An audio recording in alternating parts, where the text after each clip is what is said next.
to another episode of the Paal15 Podcast. My name is Matt Gray, and it's great to have you along as we delve once again into the world of business technology. This week, we're delighted to be joined by Jop de Bakker, co-founder of Paal15 and CEO of Yarado. Jop, thanks for coming on the podcast today. Yeah, happy to be here, Matt. Thanks for having me. And of course, I'm also joined by Paal15 CEO Maarten ten Broeke, who also has the role of Yarado Chief Strategy Officer. How's it going, Maarten? All good here, Matt. Thanks for hosting us again. And also quite cool to have this podcast with Jop. This, like we just mentioned in the prepping, first time for everything. Now, I don't want to give too much away right now, as I'm sure you both have plenty to say about the journey the company has been on. But by way of a quick introduction for our listeners, Yarado builds software robots that are deployed using RPA, that's robotic process automation, to help businesses boost their productivity and free up staff time, amongst many other benefits. Now, over the last few years, Yarado has been one of the fastest growing companies in the Netherlands. So, Jop, could you describe for us the journey the business has been on? Yeah, sure, Matt. Yarado has been around for about 12, 13 years now. First part of the journey was basically stealth mode. So we've been working on the platform and the technology first.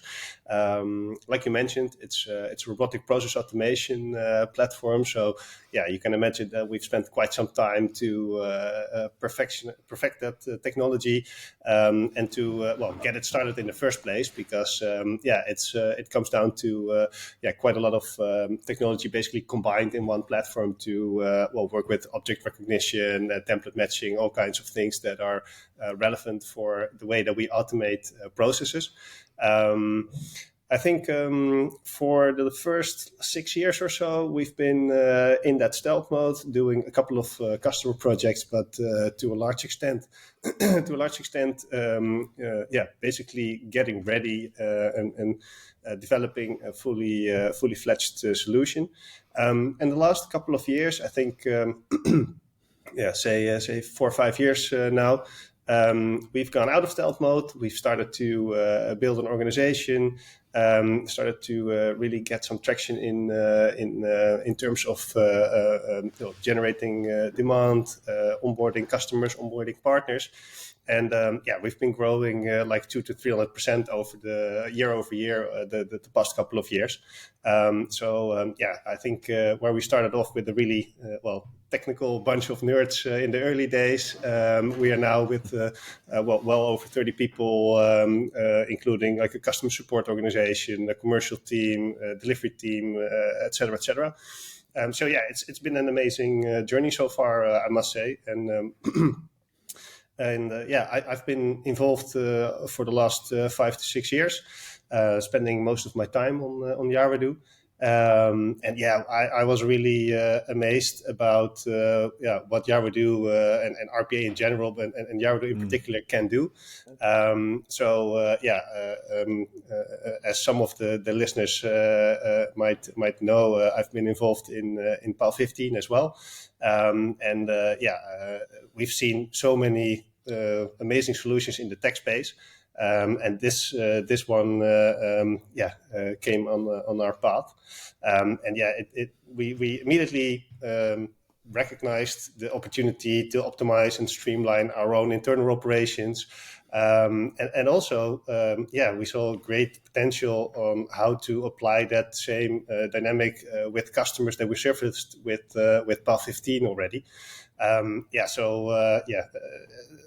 For me, it was great to be in that tech space, but from a different angle, and be involved in I think automation in general, and I think in particular the last mile automation that we've been able to drive at by now more than 100 customers with a couple of focus areas that we work on: healthcare, energy and renewables, a couple of others. So it's been an amazing ride so far.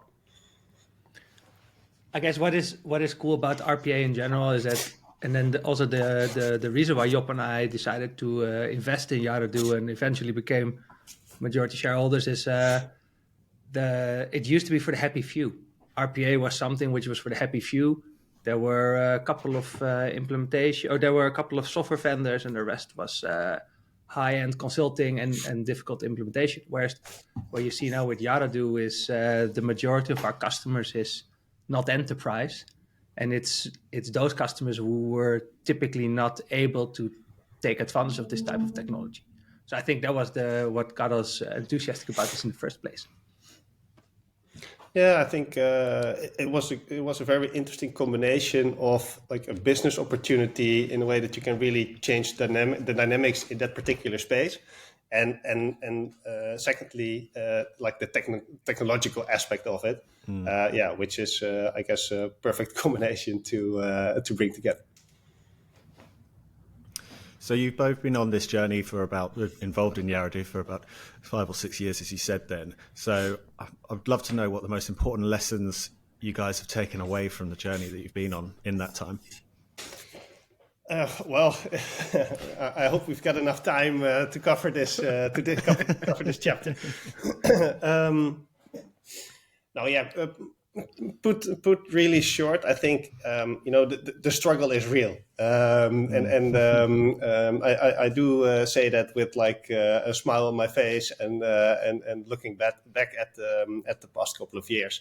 I think if you look at most or probably every startup or maybe even scale up that you could call us at this point, it requires a lot of trial and error and simply piloting and experimenting, and pivoting over and over again, finding the best fit, finding product market fit, see how you can bring everything together, the product, the messaging, the whole approach, operations, the team. I mean, everyone who has been through this journey probably recognizes all the different variables that are there. I think for us it took a couple of pivots to get where we are now. So like I mentioned, we started off well over 10 years ago. And we started off as a software-only company. So we basically provided our customers with the tool, and we said, "Well, here you go. Go do your thing, and just give us a call if you get stuck." Well, that was successful to some extent, but we also noticed that there was quite a struggle in terms of adoption, in terms of expanding the use of Yarado within the customers' organizations. We started thinking about ways to change that and to improve that. So we started to build a little bit of a service organization around it, start looking at maybe change things about pricing model, the license model, our whole approach that we work with. Obviously, the technology evolves alongside that, and we work with sort of fixed package pricing at that point, basically to make it as easy as possible and easy to understand. And maybe as you can imagine, we sell software robots, which is not the most tangible thing to do. It's people often don't really know what it is. They don't really know how they can use it. They find it hard to sort of translate it into their own daily work and daily operations. So it required a lot of education, and we tried to sort of ease that pain with the fixed pricing model, and taking or providing more services around it to make it easier. Well, that sort of got things started more and more. But what we then found is that it still at some point led to questions like, okay, how is the package built up? It's hard to sort of differentiate to accommodate different needs. Probably things that every startup and scale up has been experiencing.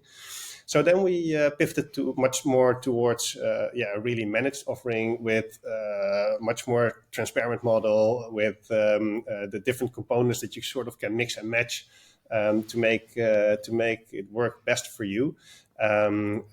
Basically, those components would be like a license and the software robot itself.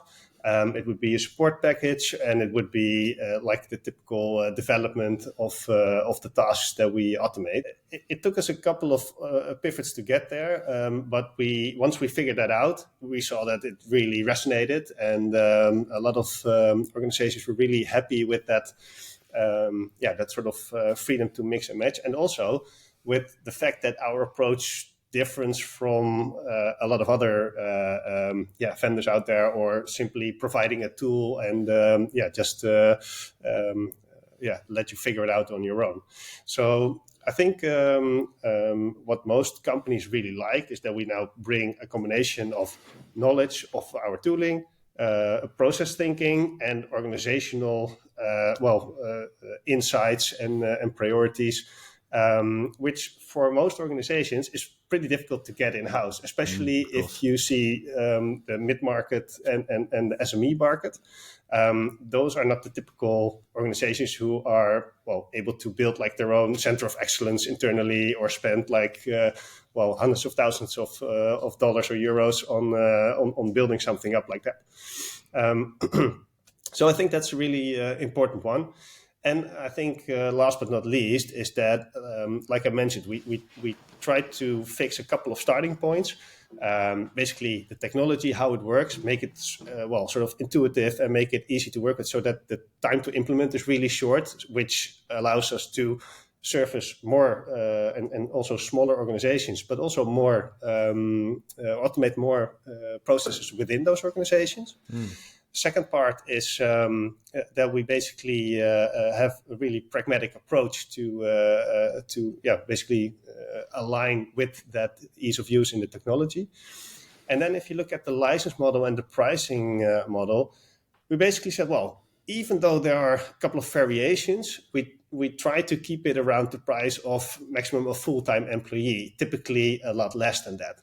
So that means that if you've got, enough work that you typically are doing, and then what I mean is like repetitive work or administrative work, it should be an easy trade-off to automate it with Yarado, and basically boost your productivity, but also make those resources available to do more added value work elsewhere, less and make the work less prone to errors.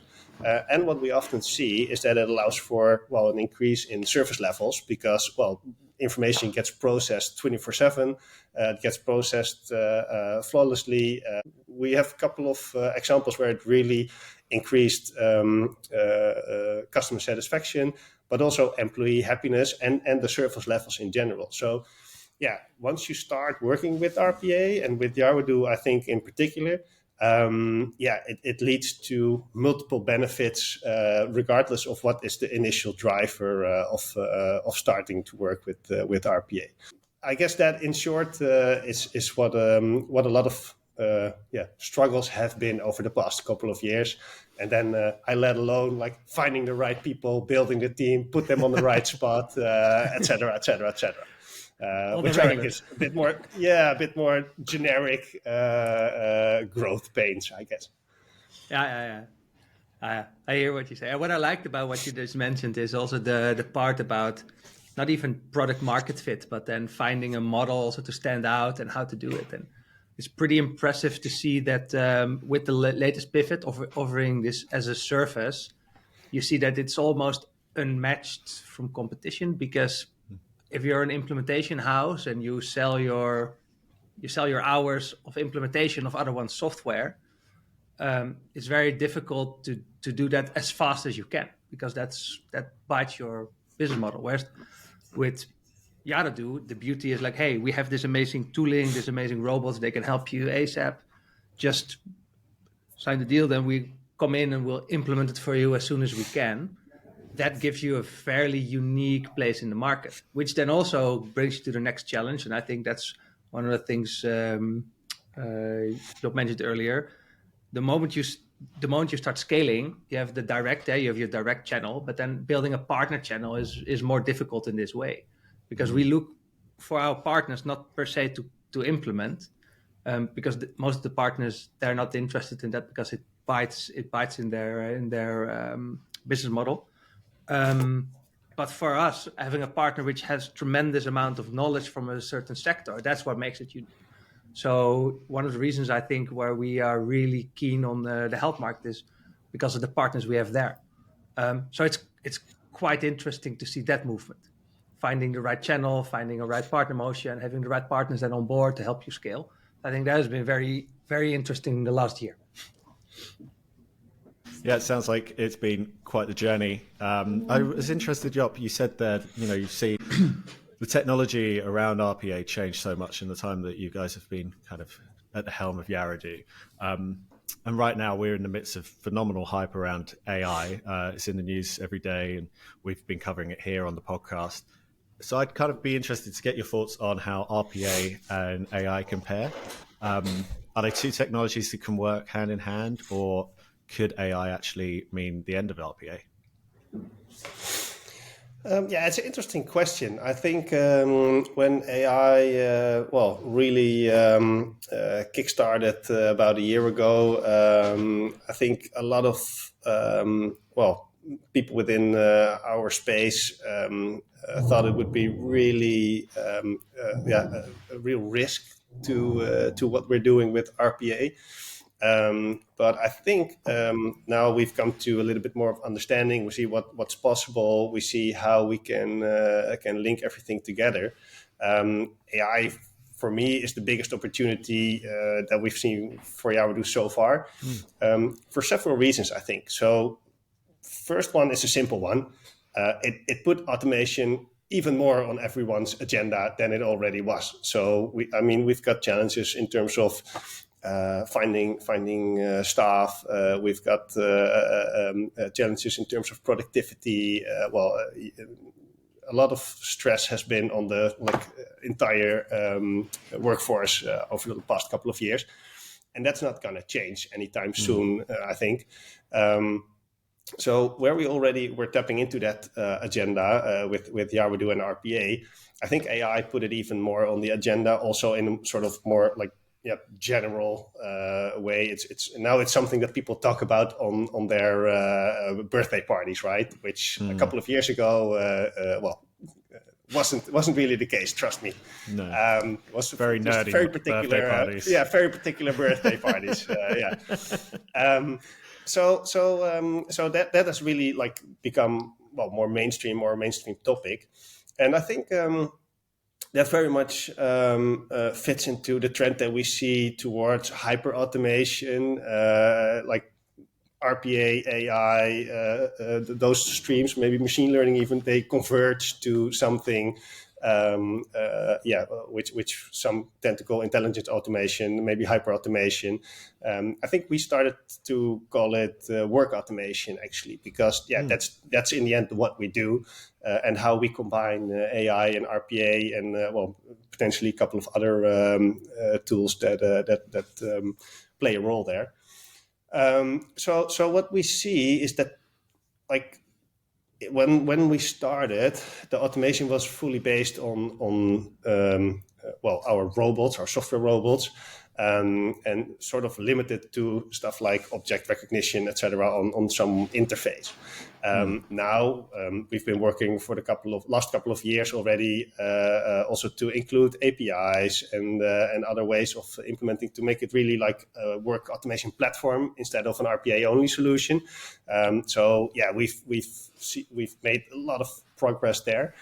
And AI, naturally, will be a huge additional part to that, right? So we will for sure see AI in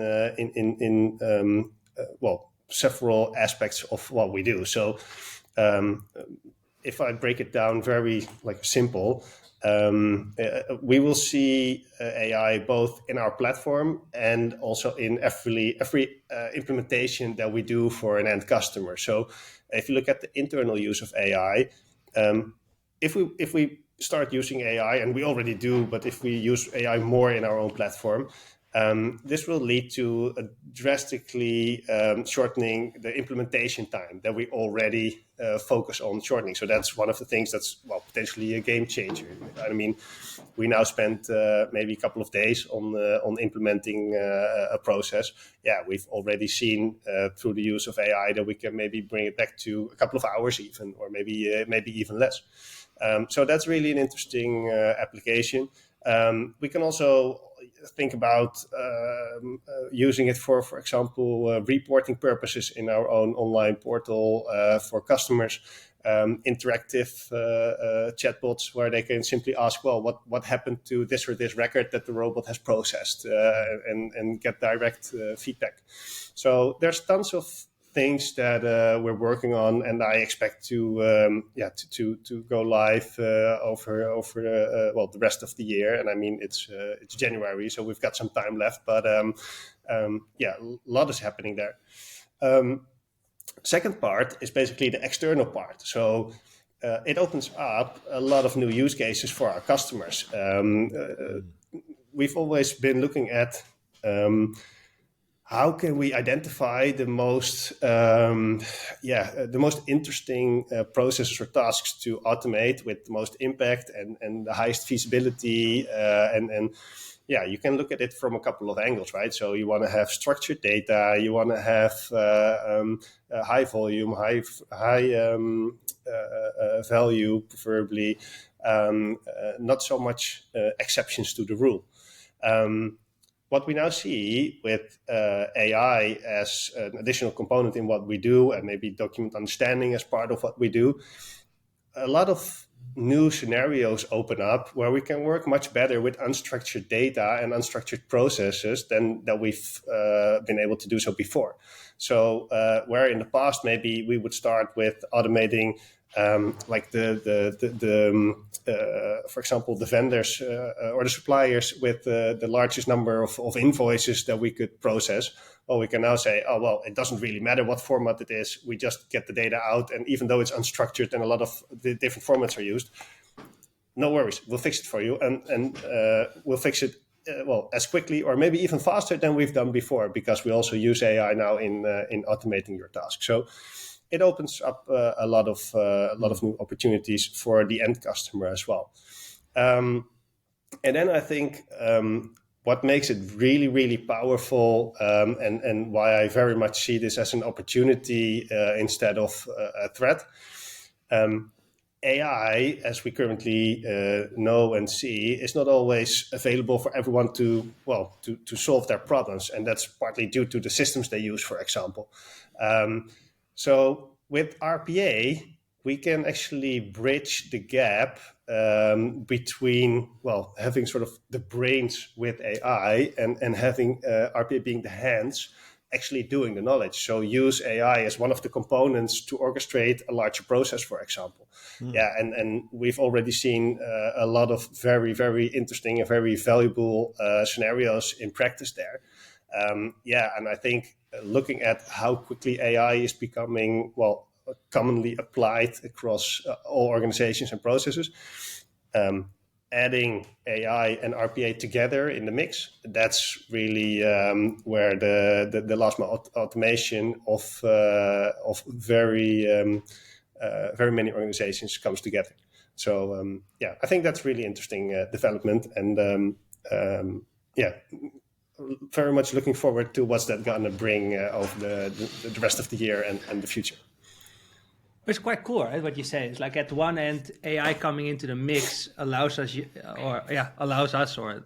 Yarado to implement much faster. They can do more different use cases, and probably also for competition is more difficult to anticipate on that, because if you make your business based on implementing hours, how do you benefit there? Is a threat. AI is a threat to your business. Whereas since we do our own implementations, at least for now, being able to do that shorter, that customers benefit from that, and then gives us this unique angle.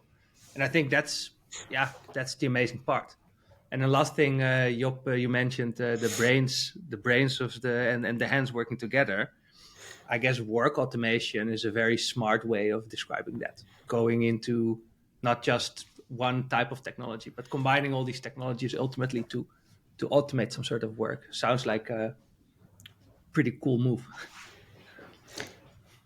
Yeah, for sure. And I think that's very much like, for example, we work quite closely with IDC.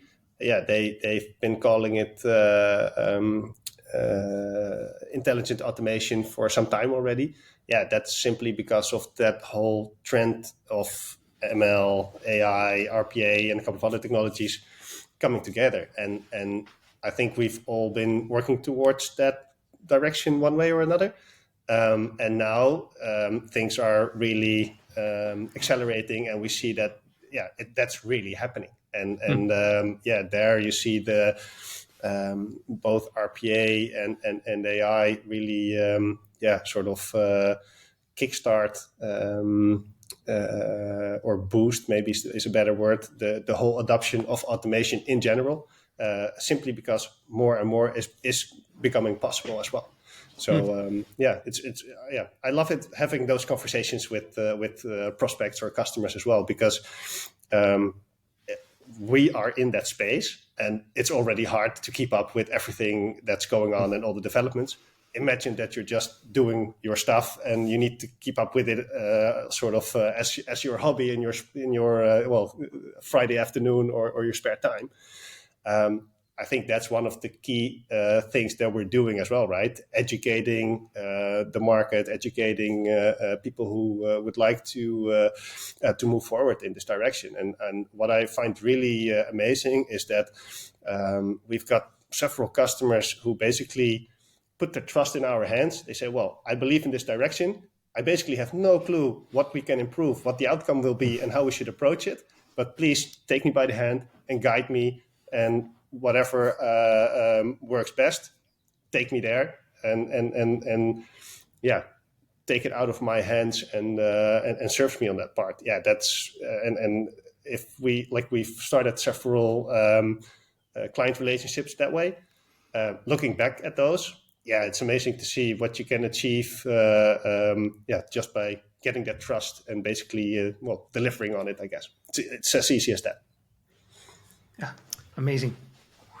It certainly sounds like there's a really exciting future in terms of the kind of technology and how capabilities of automation are heading. So I guess the last question to ask you before you leave us is, what's in Yarado's future? What's next for the company? I think there are many interesting things ahead of us. I mean, we've touched upon quite a lot already with the AI and the combination of technologies. I think we're sort of seeing an increasing market demand, which gives us the momentum to do more and more and more. One of those initiatives that we very clearly have set for ourselves this year is to expand internationally.